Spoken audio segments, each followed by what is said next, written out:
Hey guys and girls, so welcome back to another video on my YouTube channel. Today I'm here with Shabs. I lost my words there. I'm here with Shabs. It's not a good start, but as always, me and Shabs are gonna have a conversation, and we've got a few topics that some of you guys have sent in to us to go over. But we're just gonna have a conversation. You guys are gonna sit there and be able to watch and sort of hopefully get some value. And yeah, we'll get going straight away. So, how you doing, Shabs? Hi, Rose. Thank you so much for having me on your channel. I'm good. How are you? I'm alright, thank you. And you're welcome. You gave me the inspiration to sort of push myself into YouTube, to be fair. I'm glad. Because I know you started first and then No, kind of was like, let me do it too. Good. No, you've done really, really well with it. I actually really like what you're doing, because I think a lot of people that aren't on the program would probably want the opportunity to speak on a one-to-one basis with some of the other members or even some of the staff. So you've actually given them that platform to do that. So you've taken it and run with it, and you've done really well. So good for you. Well done.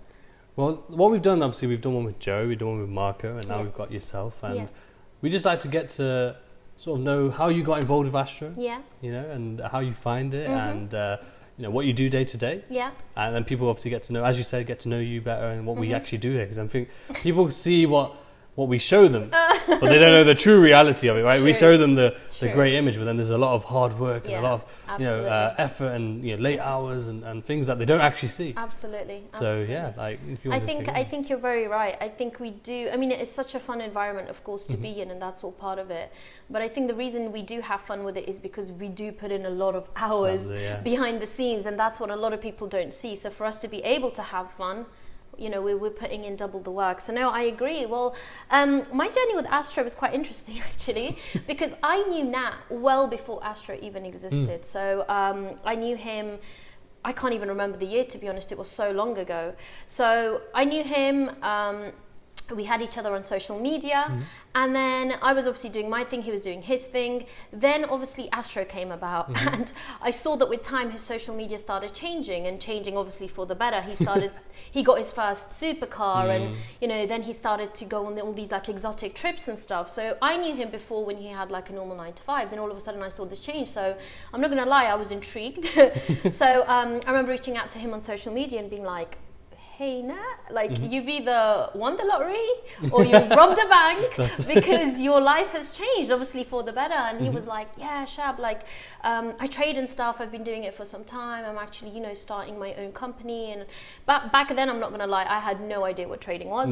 Didn't have a clue. So it was just all like a different language to me, like trading. Well, I didn't even know that we as individuals could trade. I thought it was just for institutes and banks.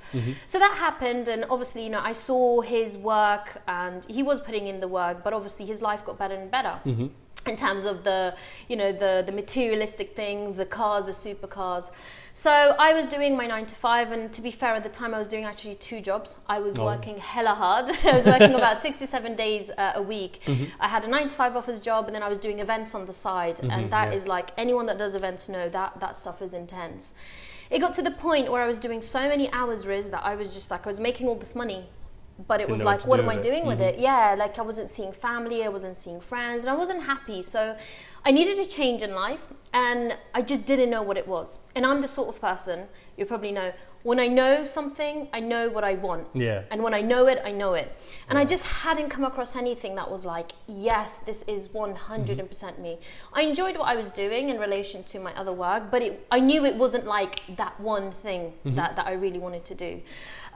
So like I said, eventually went back and started to do my own research into trading, because I was like, okay, well, I'm intrigued. Nat is clearly doing really well. It's only getting better for him. So what is it? Let me have a look.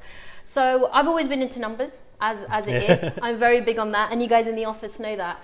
So once I started looking into trading, I was absolutely fascinated. I was just like, wow, it's all about patterns and numbers. And I was like, this is incredible. And the more research I did, the more intrigued I was. So I started obviously with the Astro course, but at the time I was still doing my 2 jobs, so I was kind of fitting in trading like a lot of people do around my other commitments. And at the time there was a lot, so there wasn't a lot of trading time that I had. I'm sure that wasn't easy though either. It wasn't. It was tough. Like I would take away from my sleep in order to fit in something, because it was 2 jobs, you still got social life, family. What would you say you did there? Was it like half an hour, 50, like what? Because a lot of people, like you say, like they have that struggle and they don't really know the the balance. So I think that would be a great sort of thing, like absolutely. how you did it, or what worked for you, because obviously everyone's different, but what worked for you in that sort of circumstance. Absolutely. No, I agree. I mean, and I think I've said this before in the office, like my book, the manual that we had at the time, that was like, it was in shreds, literally in pieces. But what was nice about the course was that it was in video form as well as a book.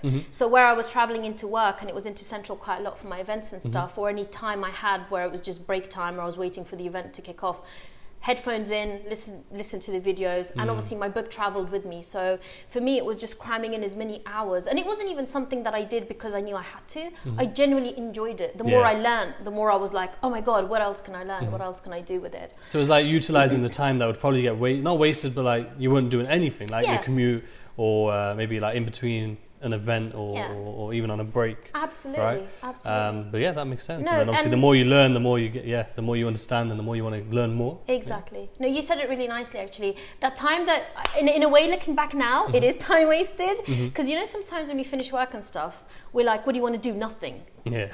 And there were times, obviously back then as well, where I just didn't want to do anything. I found that those spaces where I was previously doing nothing, I was just doing as much of the learning and, you know, getting myself familiar with the charts and the language and all of that.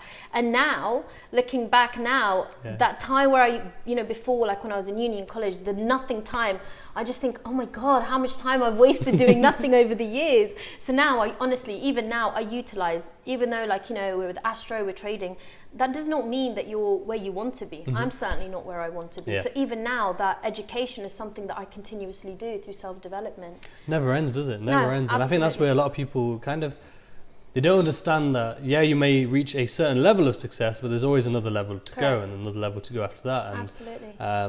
The sooner people realize that, the sooner they'll stay hungry. I agree. You never become satisfied or full, in a sense, if we're using that sort of analogy. That's it. Especially within trading, but just in general, right? Like in life, like we've always got to grow.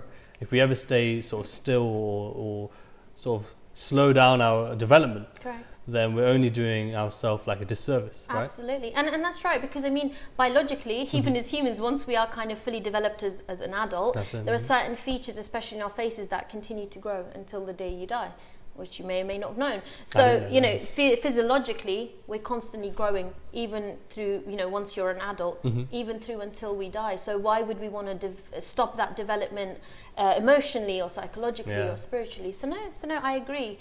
But no, to cut a long story short, once obviously I knew it was something I really wanted to do, but it was then, and this is what a lot of people I think face, that they know that trading is something they love and enjoy, but then it's taking that leap into doing something about it, where they either just jump into it, take a hit. And I had to do that because it started to become ridiculous. I was literally an insomniac. I wasn't sleeping because I just didn't have enough hours. So I thought, okay, Shab, you're on a crossroad. You have to make a decision.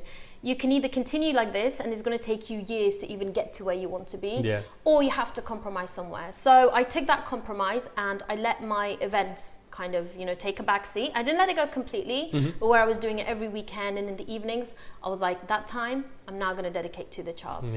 So I did that, and that helped a lot. Honestly, you know, a lot of people probably ask what helps with trading. The more you put in is essentially the more you get out, right? So I started putting in the hours and stuff. So it was great, and I knew that was something I wanted to do full time, but I didn't know how. Because I wasn't consistent enough to just let everything go and be a full-time trader. But I knew that this is what I wanted to do. So fast forward a couple of years, I was trading full-time on my own alongside my office job. The opportunity with Astro came up. And like I said, I'm all about the law of attraction and stuff. And that was really interesting the way that happened, because obviously Sean and Nat and the office was back then in Birmingham. So there was no way I was going to move to Birmingham. I live in London, always have, and I don't see me living. No. Don't like the accent. I'm not from Birmingham. Well, no, I don't like the accent either. So I wasn't going to move there. And then eventually, I remember I was coming home from work, and I was on social media, and it was Nat's post I actually saw before anyone else's. And I think he was like in a back of a taxi, and he was in London, and he was saying how, guys, me and Sean are currently in London, and you wouldn't believe it, but we're actually moving to London. And as soon as I heard that, I was like, what? What did he just say? What do you mean? It's time. So yeah, I literally thought maybe they're just moving into London. And then he continued, and he was like, so we are actually going to be opening up an Astro office in London. We are looking for some of the best traders. And I literally took a moment, and I thought, you know, when the penny drops, and I thought, oh, like, this is it.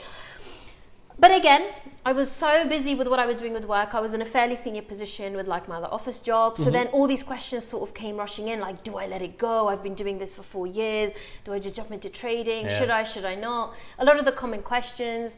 Long story short, eventually, I think I reached out, and I think Nat was like, Shab, I was meaning to, get in touch with you. You were someone that I had in mind in relation to the London office. What do you think? Being an Astro student, of course, so I knew him from many, many years back. Yeah. He was like, this is perfect. Like, obviously you're a trader now, you're a female, which is something that's not very common in this industry. Very true. So it literally was a no-brainer, but personally for me, it fell at a time where it was the perfect time, and all I had to do was just take that leap of faith and just let go of everything I was doing. And I'm not gonna lie, I had to do like at least 3 to 4 months notice period. Oh yeah. Because I had a fairly senior role. Yeah. So I couldn't just leave. Riz, I gave 1 week notice. I gave 1 week notice. Literally, I remember speaking to the directors in my last company like on a Monday. By the following Monday, the 21st of January 2019, I was in this office with Astro. That's it. So, but I just knew this was for me, and I literally was like, guys, it's a week, take it or leave it. Either way, I'm out. So yeah, so that was my journey with Astro. I didn't actually know some of that before. There you go. So I'm learning something as well. But something I wanted to touch on, because I know that a lot of people, obviously everyone wants to work with Astro. Everyone wants to be where we are, being sat here or being on the trading floor. And it makes sense, and I know why, but I think a lot of people don't actually know what actually goes into the role. Correct. They think that it's just about, doing charts or writing articles or just talking to other traders. Yeah. But, being able to actually, build a relationship over a long term, so not just like one conversation, right? Absolutely. Being able to actually teach and help someone to develop their trading skills and to be able to do that effectively, because everyone's different. Absolutely. Just as we know that every trade is different, so even though we may teach a particular strategy, right? But everyone will take that strategy and make it their own. And being able to understand how they've made it their own to then help them to develop that further, that takes a particular skill that not everyone can do, I don't think. Being able to have a routine, have a database in our minds, of all the names and all the people, different countries, etc. And I think that's something that even me, I've probably realized more recently that it's not an easy thing to do. Absolutely. But how do you find, like, what would you say that people probably don't see of what we do on a day to day that is a particular skill that could probably be used elsewhere as well, right? But what is it that you see, what we do day to day? I agree, Riz. I think unless you're here as one of the team members doing it, I think people probably don't realize, or maybe they do, but not to the extent that we are like all multitaskers. If there's one thing that everyone in this office can do is multitask, and it's a variety of so many different skills. And I think with each one of us, these skills have developed over time through this job, and they've, I've always been a very good communicator, but I think what's really important in our role is patience, because all of us look after so many different students, and we have students internationally, so and I'm sure you do, and I'm sure I get calls at like 3 a.m, 2 a.m, from Australia, from America, and if they're kind of not paying attention to what time it is here, my phone will be buzzing. So it's almost like it's a never ending. On the weekends, like what weekends? Even on holiday, before this lockdown, even when I was on holiday, my work phone was constantly on me, and I was constantly getting back to people. So I think it's a combination of a lot of things: patience, being able to multitask, being able to relate and understand, and of course you need to have the skills to be able to teach, because how we might teach one individual might not work for the 10, 20, 30, 40 other people. So it's almost adapting a way to be able to communicate to people of all backgrounds, different trading levels, different whatever cultures, religions, and be able to explain the same concept but in so many different ways. And I think that probably is key, and I think everyone in the office has just learned to do that very, very well. That's it. So for us it's just like a skill, but really when you look at it, it's a skill that's very difficult to attain and develop to the level that we have. So 100%. That's definitely, I think, a combination of the different skills that we all possess and do fairly well. No, 100%, I agree, and it is something that we've all developed over time. So it's not even a case where we have been able to come into to this role and just have it, straight away. But it's also something that we were aware of, right? And I think that's a big part of it, because I know that a lot of people wish to be part of Astro, and we've seen people who've come. Absolutely. I don't think people obviously know that, but people have come and they haven't been up to par, and they've had to leave, obviously, because you have to have a certain caliber. There's no point taking on what they call dead weight, right? Absolutely. Because it's just going to hold us back. Absolutely. So it's a big sort of factor that we haven't sort of touched on. I don't think anyone's really spoke about it, but I'm glad we did. It's true, because obviously with where we are with the brand, I think expectations are very high, right? Like naturally, from the students to just people that are like, you know, watchers, expectations are so high, and to be constantly delivering standards that are that high and to continuously maintain that, which I think the team does phenomenally, that really takes it out of you. As in the individuals who are delivering it, that's it. It really takes it out on you. And I think that's something that people probably don't realize. Maybe they know, and you know, and to be honest, like I think all of our students, they're so supportive. Like honestly, the amount, you know, just after a call, like I know my students like always, oh thanks Shab, thank you so much for your time. And you know, I love that. But the extent to which I think we grind and the number of hours and the hard work we put in, I think only we know. Yeah, 100%. Because, but 100%. yeah, I think what puts pressure us is and our family. us and our families. Honestly, it's very true. But I think it comes from the fact that obviously with the brand, the standards are expectations and standards are high. So what value do you bring? Really, it comes down to. Exactly. A lot of people just think they can come and they'll just be, you know, it'll enhance their trading and they'll just do charts all the time and they just get to trade full time. Which, don't get me wrong, because we're in the trading industry, it's a lot easier to do than we would if, say, we're doing anything else. Correct. But there's a lot more to it. And I think a big reason why we're here, right, and I think I spoke on this with Marco, is that we enjoy helping others. And I know on the Hit Squad webinar, we said we did a little segment where what is our motivation? Absolutely. And I think it does boil down to that. We enjoy helping others. We enjoy seeing other people grow from our hard works as well, right? And what would that hard work be worth if it wasn't actually bettering in some form or way, or some way, other people's lives or their trading, or even their, like, because you do, you know, a specific thing on your YouTube channel, which is obviously about psychology. But what I liked, especially with your recent video, is it's not your sort of usual, you know, that you could just read in a book. It's more in depth. It's more detailed into actually what's happening.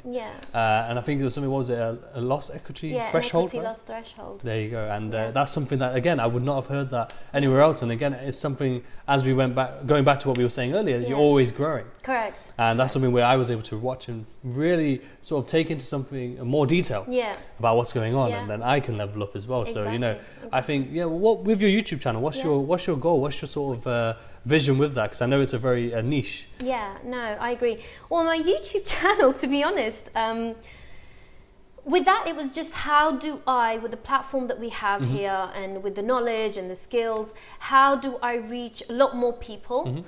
But kind of in a way where obviously like my DMs and my WhatsApp, it's constantly popping off, and as much as I'd love to give each individual like the kind of time I want to and they would like off me, it's virtually impossible. So with that, the idea was to try and talk about topics, and in particular psychology, because as we know, that's kind of what I specialize in, so that it's not just for people that are members or to do with Astro, but for anyone that's out there that's you know, currently struggling with their own trading journey and don't know where to go. So the idea of it is that it's an extension of how can I help people outside of the office. So it's done that. But in relation to topics, the main focus will remain psychology. But I want to kind of bring elements of psychology and elements of trading that you don't commonly find. So like risk management, like I said, even with that video, a lot of people expected it to be about like lot sizes and all. But you know, you can go and find that elsewhere. I want to give people the kind of value and knowledge that they're not going to find unless they're either, you know, a member or one of our accelerated students.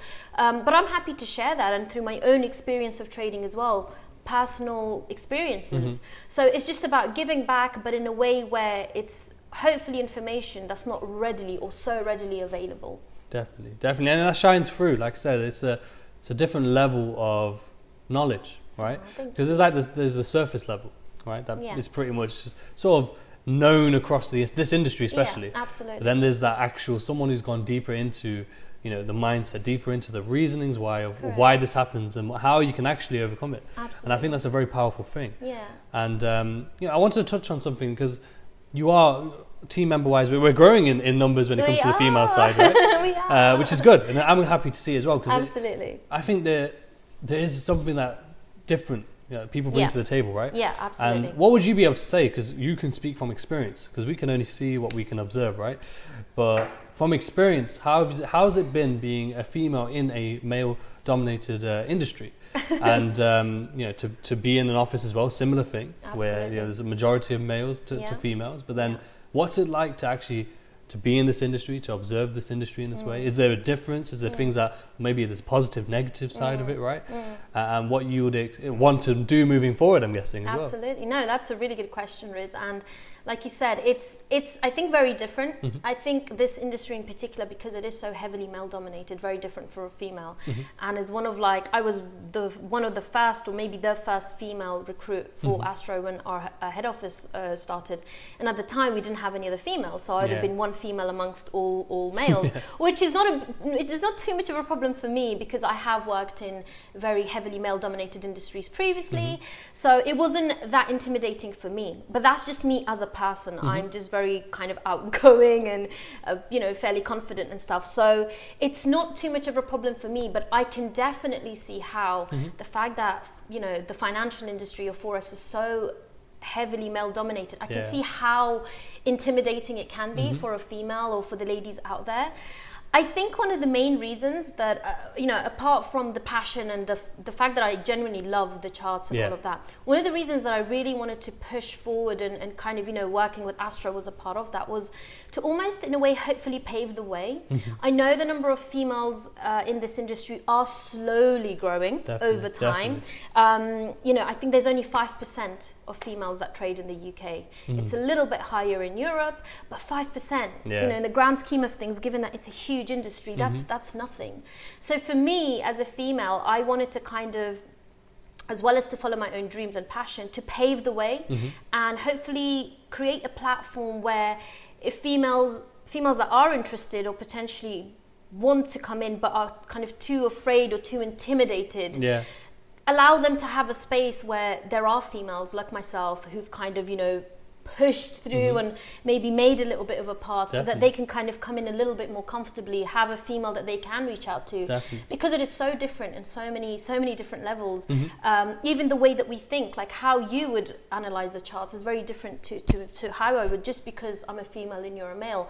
Your risk appetite and how much precaution you take, it's so different to how I would do it as a female. And there's no right or wrong. It's just variety and difference.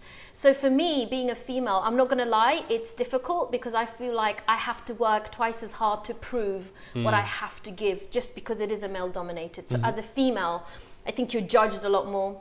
More eyes are on you. You have to do more work in order to almost be put on the same level as the males, because it's like they paved the way and you're having to pave the way from scratch. But I really am hopeful that more females do kind of break into the industry, because it is a phenomenal industry. And I think what really got me into this industry is that, with this whole inequality about the pay and how males get paid. So, with my last workplace, I managed to climb up to a senior level, but like Riz, I had to work very hard to do that. And I know there were certain males in the firm that had worked up to the same level as I, but I can tell you, they did not have to put in as much work as I had. And that's always something that bothered me, because it was like, I'm doing twice as much work, I've got this same results, if not sometimes even better. Why is there that difference in pay? So what really attracted me to the industry of trading was that the fact that me being a female didn't impact my pay. I didn't have to work 10 times or 3 times or 4 times harder to be able to climb the ladder in the same way. It was my skills that did the talking. And if I'm a trader just as good as you, I make as much money as you, obviously based on my account size and all of that. And that's what I loved about it, that I became my own boss in relation to how much I pay myself. Because there wasn't any, discrimination or sexism against, oh, she's a female, so she's instantly gonna... Should make less, or shouldn't do as well. Exactly. And that's what attracted me. I think there's less barriers in this industry. Especially there are no barriers. There's only barriers in this industry is what you put on yourself. Exactly. And even then, I've done a lot of research within females in this industry. Those numbers are growing. But again, that kind of barrier is there, because for a female to work for an institutional firm and work away, again, she faces a lot more challenges than a guy would, because she'd be one of very few people at the very, very top of this industry. Definitely. That makes so sense. I think it's the very beginning for females, but I think we have got a huge way to go. And I really would like to hope and think that, seeing a female with Astro doing, what I'm doing, I really do hope that it helps encourage a lot more females 100%. To just take the leap and give it it a go. You might love it, you might hate it, but unless you haven't tried it, you honestly won't know. You won't know, exactly. And I think you made a good point there. It's not something I haven't thought about, to be fair, about, you know, a female, even just a male getting to being part of an institution can be difficult, but then as a female must be there'll be a lot more barriers, as you say, and a lot more obstacles. But that's what I love about the accelerator program that we're obviously on, we mentor, is that there is no sort of criteria. There is no barricades, there's no obstacle, like anyone and everyone. It's about your skills do the talking. Exactly. And there is no, you know, the markets aren't biased of who you are or what you do, or the only thing that's biased on is how much time you put in, as you said, and the effort that you put in. And you know, it's something that, as I think a male myself,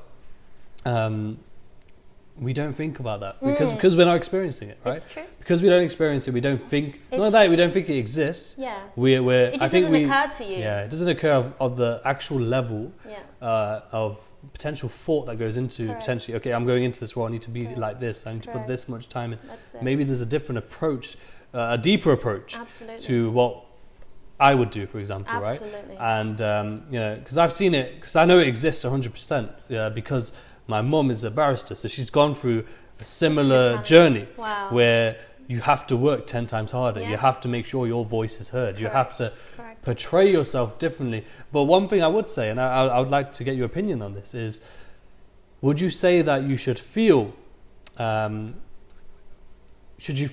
know, maybe scared, or I don't know what the word is, sort of less confident because it's a male-dominated industry, or should you actually have that same level of confidence? You know what I mean? Because with you, I would say that you're probably one of the more confident, more vocal, you know, more energetic people in the office. But would you say that's just because of who you are? I'm just hella loud. Exactly. But would you say other people should be the same way? Because I know we've had people who maybe feel, very true. you know, who maybe that's the reason why. I wouldn't know. But that's a really good question, actually. So not necessarily. I think, like, for someone like myself, where, you know, I am the one of very few females in this office, at least.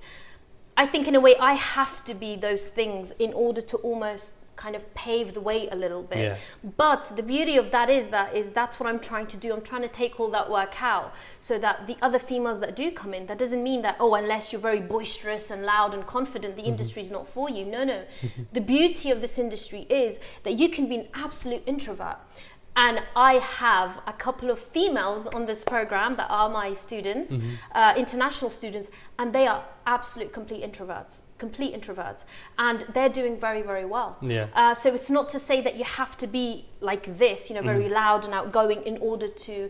I think you can be yourself, because the markets allow you. Because as we said, it's your results, it's the numbers, it's your hard work that does the talking. You don't necessarily have to have your voice heard if you're not about, you know, making a change in that way. You just put your head down and do what you do for yourself for trading. For me, I do it for me, but the whole point of joining Astro was to give back and to help. So I need to kind of come across, you know, as loud and have my voice heard, so that I'm almost representing those people whose voices aren't heard. So in a way I have to, but for others not necessarily, and that's the beauty of this industry. You can be an introvert, extrovert, you can be whatever personality type. It doesn't make a difference, because as long as you're doing what you're doing, the charts respect that. 100%, and I think that's a very powerful message, and I think, you know, maybe that's a good place to leave it. Because I think, you know, we can't really top that, and you know, it was amazing insight, amazing conversation. I have to thank you, because you know, as we said, I'm always going to be learning and having these conversations, because we are so busy, we don't really get to have this sort of time. So thank you guys. I hope you enjoyed that conversation. Shabs' details are going to be in the bio below. Instagram should be over there in the corner, hopefully. Mine's over here, but you know, hopefully you've enjoyed. Hopefully you've learned something. Hopefully you've got to know us just that little bit more. And you know, we're going to look forward to continuing this moving forward. So this is part 1 with Shabs. We're going to have part 2 to infinity, hopefully. But it's been an absolute pleasure, and hope you all take care. Like, subscribe, do all the stuff that I normally say, and take care, guys. Thank you very much. No, thank you for having me, Riz, guys. Make sure you definitely subscribe and like, and thanks for having me. You're welcome. Thank you.